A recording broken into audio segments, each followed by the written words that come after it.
It's like now. Moving on. Nigeria Army shoots a 16-year-old boy.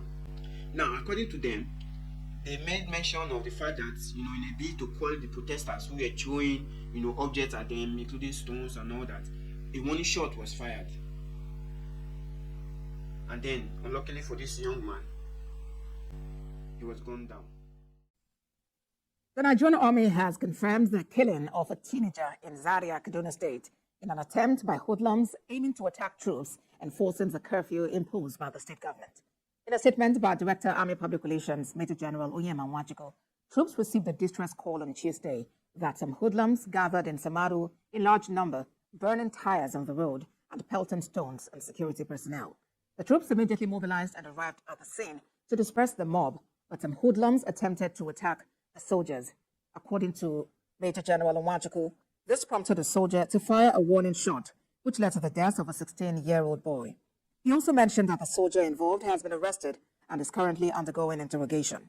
The statement also says the Chief of Army Staff, Lieutenant General Taoreed Lagbaja, has sent a high-powered delegation to visit and condole with the family of the deceased. And this is what we have been saying. Conflict resolution, crisis management.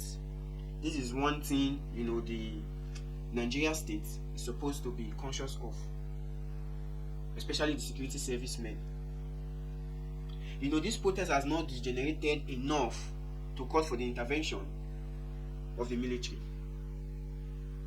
This crisis has not degenerated enough, to call for the intervention of the military to intervene in the crisis.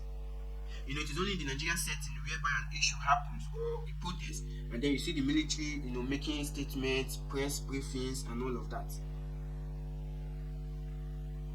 Because the purpose of the military has been intertwined with the job of the police, who are supposed to maintain internal security. Now it has been intertwined with the military. That is why you see when this protest was announced, you see the military giving statement, they will not take this, they will not. That has never been their job. That has never been their job. So now in a bid to call this, they call them hoodlums or miscreants and all of that, burning tire, expressing their grievances and all of that, still yet, they were on scene. And why would they go on scene, with live ammunition? That is what we've been saying from time to time. Protest has been on in so many locations, in so many countries and all of that. But regardless of records of deaths, but you barely see military interference. The military is supposed to protect the territorial integrity of every country, not internal affairs. See the crisis going on in the UK. You see the police on ground. You cannot see any military officers, trying to call protesters to stop protesting, because that is the job of the police force, not the job of the military.